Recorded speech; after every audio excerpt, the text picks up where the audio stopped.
What's going on, y'all? It's your boy Tweedy back in another video. Today, I want to ask y'all, what does the Mortal Kombat story mean to y'all? Do y'all feel like Mortal Kombat story is important? Or do you just want to get down to the gameplay? You don't really care about the story, nothing like that. For me personally, I love the story. I remember when I was a kid and I would see Sub-Zero and Scorpion and Smoke and all these characters, I would be like, what are they up to? What's their backstory? What are they doing? And then I remember I played Sub-Zero Mythologies, and that game was straight dookie, but at least I got some answers on like stories and stuff like that. Raiden was talking to Sub-Zero. Shinnok was showing up sounding like a hillbilly. And yeah, it was really enjoyable. I loved it. And I remember around that time, I was shown the Mortal Kombat movie, the 1995 one. And I was like, oh my God, Shang is trying to suck people's souls. They're going to get their souls sucked by him unless they can win this tournament. And Raiden, you know, he was kind of weird in that movie, but it was okay. I didn't know about, Richard Epcar Raiden wasn't here yet, so I didn't have another better Raiden to judge him off of, or, MK1 swaggy Raiden. So, it was cool. It was dope. That movie was nice. To this day, I still feel like it's one of the best video game movies. Now, Mortal Kombat Annihilation, as a kid, I could even tell as a kid that movie was not very good. I could even tell as a kid, I got pretty bored. I didn't know what was happening, nothing like that.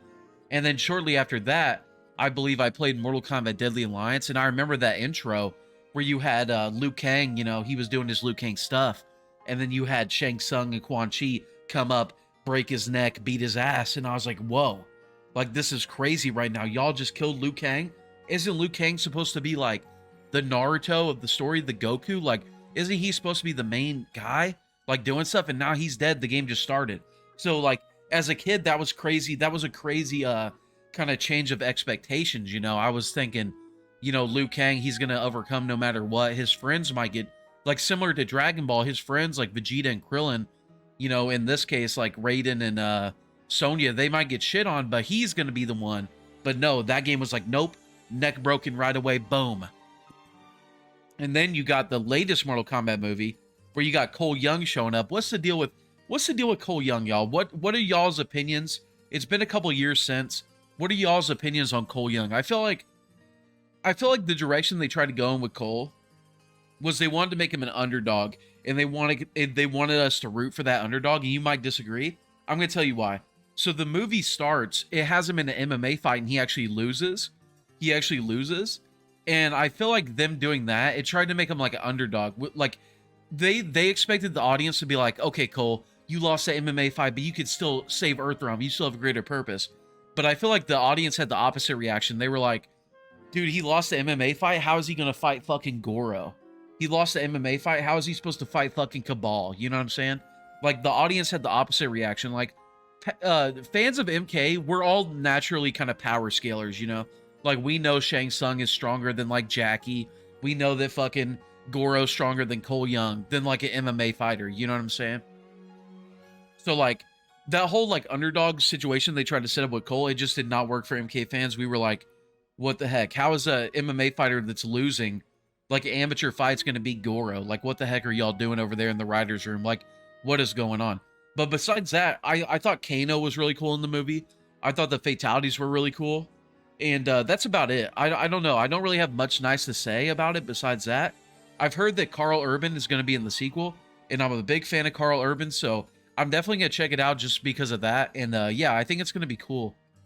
But not gonna lie, y'all, my expectations for that are kind of low. So another piece of the Mortal Kombat story that I got to experience was the Conquest mode in Deception, which in my opinion was really cool. I remember really liking it as a kid. I don't know how well it aged, but I really enjoyed it as a kid. I remember, then there was weird stuff going on in that Conquest mode. Like, do y'all remember the dog quest, where that person lost their dog and how that ends up? And also Onaga, like, betrays you with, like, Damashi or whatever. So yeah, there was a lot going on there. And it was cool to have, like, a Mortal Kombat adventure mode. And also around that time, we also got Shaolin Monks, which I remember playing as a kid, which I really loved as a kid. I actually played it recently on stream, and I'm not gonna lie, that game did not age super well, but it's still good. It's still great. It's still great. Some people overrate how well it is. Some people act like it's, like, the best beat 'em up you'll ever play. Like it makes Streets of Rage 4 seem like shit. But, like, it's not that good. But it's good, though. It's good, especially if, like, because here's the thing, as Mortal Kombat fans, we're so hungry for, like, story modes and stuff like that, and, like, stuff outside the fighting. At least people like me who are interested in the story, So we'll take like a, you know, like a mid beat 'em up. You know, a mid beat 'em up with Mortal Kombat becomes really good, you know, because we're so hungry for that. Now, as far as after that goes, I don't remember playing like Armageddon or MKDC or MK9. I think around that time I got into like Call of Duty, Madden, stuff like that, and that's mostly all I played for a while. I did play some single players here and there, like Mass Effect, stuff like that, or some non, you know, Madden or Call of Duty games. But then I remember I played MKX, and that story was kind of cool, kind of weird. It in hindsight, at the time I didn't mind the Mortal Kombat X story, but in hindsight it's kind of weird, right? Because it's part of that trilogy, that like MK9, MKX, MK11 trilogy, but it makes like the Cage family so important. But then like around like halfway into not only the Cage family, it makes the Cage family and the Combat Kids so important. But then around halfway into MK11, they drop that entirely. Like number one, they don't even have Takeda and Kung Jin in that game as like story side characters. I'm not talking about they need to be playable, but like if they're gonna say Kung Jin went back to the Shaolin, and then Kung Lao brings literally every member of the Shaolin for the final fight and he's not there, it's like, what the heck? They're just trying to erase him from existence. And then like they make Cassie so important towards the end of MKX and then the beginning of MK11, and then they just dropped her completely. It's like, I know a lot of people don't like Cassie and stuff like that, but like at least, you know, it's weird to go back and see how they bended to like the criticism, because like people did not like Cassie, so they just got rid of her, you know what I mean? But going back and playing through all the stories, it's weird, because it's like, okay, you're pushing this Cassie character on me so hard, but then where'd she go? Like, it's weird in retrospective. But yeah, y'all, this new game's coming, and it looks like, you know, we had Chronica in MK11. It looks like, spoiler alert, we might have Chronica back for MK1 as the main villain. Or maybe she's just in the shadows. Or maybe it's not really even Chronica. Maybe it's like Damashi or Shang from another timeline trying to influence Shang to do big Shang things. Like, some people have theorized that. I don't know. And then Onaga might be coming either in MK1 or at the end of MK1 as like a teaser. We don't know. But yeah, big things are coming with the MK story. I'm not sure how I feel about Chronica personally. I didn't really like her in MK11 because of her design. She looked kind of like a Rugrats character, like all grown up, but they didn't like, they just stayed looking like a Rugrats character instead of like someone grown up. And then she would be like, she would say stuff like, oh, Shang Tsung only collects souls because I want him. That stuff to me, like, that's really lame. Like, don't try to like, don't come in as a lame character and then try to give backstory to cool characters, you know what I mean? I had the same problem with like the Resident Evil 8 villain. Like, they try to give backstory to like, oh, I've always been a part of it. Like, no, you have not. Like, no, you have not. I've been here the whole time. You have not always been a part of this stuff.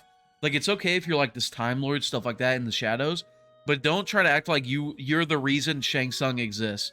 Like, you're just some fucking dumb bitch. Fuck you. You know what I mean? But moving forward, I'm trying to be more open-minded. You guys know lately I've been open-minded about stuff like bidets, stuff like YouTube content, stuff like that. You know, trying to get my ass clean super fast so I can get back and play more Mortal Kombat. So, similar to the bidets, I'm going to treat them like, I'm going to treat Chronica like the bidets and be open-minded, even though she is a dumb Rugrats-looking ass bitch who tried to retcon, you know, Shang and all that. But I'm going to try to be open-minded to her moving forward. Her new design does look pretty cool, I would say. So, I'm interested to see where the story goes with that. And I'm kind of curious because it seems like Quan Chi might be in the story. I'm interested to see what direction they go in with Quan. Like, how does he fit into all this, you know? And I also like in MK1 that a lot of characters are getting backstories, like Baraka and Reptile, who before they were just kind of like enemies, you know, like random grunts. But now they got like backstories, like Baraka was like a merchant who got infected with Tarkat. And then when all the Tarkatan people were like, oh, we're just going to give up, we're a mess, he was like, no, we're going to do shit. And then Reptile was like a bully kid, and he's like a good guy now, stuff like that. So I think that's really cool that they're getting backstories. But yeah, y'all, let me know in the comments down below how y'all feel about Mortal Kombat stories in general, if it's important to you, if it's not, if you just want to get to the fighting, if you like, you know, the story. And me personally, I'm really excited for this invasion mode because, like I was saying about Shaolin monks, if you released a video game that was just the invasion mode, I would be like, what is this? Like, I'm not buying that. Maybe for like $10. But the fact that it's like a third mode in a Mortal Kombat game, it's got all these Mortal Kombat references, that makes me really excited for it. I would argue it's really tantalizing, you know what I'm saying, to get the vocabulary out there. And yeah, I can't wait. I'm gonna be playing Invasion mode, going through those maps, and locking those skins, seeing those references, talking to Bob the Shokan, talking to Collector, and then as soon as I gotta poop, I'm just gonna use my bidet, get back, play more Invasion, go online, play some high level sets, play that story mode, and just fully take in this game, fully take in Mortal Kombat. And you know, people are gonna be on the sidelines hating. They're gonna be like, "Oh, NRS games are for scrubs. This game is scrubby, cameos, this and that." And I'm just gonna be enjoying life, enjoying his existence. You know, my butt's gonna be getting wiped so fast. And then I'm just gonna be playing more and more. And everyone who comes into hate and they're like, "Oh, this game sucks, the NRS." Fuck you, fuck you. NRS is where it's at. We got Invasion, we got story, we got online 1v1. Hopefully we get a good rank system. Hopefully we get crossplay, but you know, NRS is tripping on that front. But yeah, y'all, let me know what you think about the story. Let me know what Mortal Kombat stories mean to you. And let me know, also, we didn't touch on Shao Kahn. Shao Kahn, you know, he's a big factor in all the stories too. He's the big emperor, the Big Mac daddy. You know, him and Onaga, they're the big dragon daddies. You know, how are they gonna come into the fold with Sindel in Mortal Kombat 1? Is Shao Kahn Melina's dad? You know, we already know Shao Kahn's got the horns. He's horny in MK1. Did he get extra horny when Sindel came around? We don't know, but we're gonna find out on September 14th. Let's get it, y'all. Let's fucking go.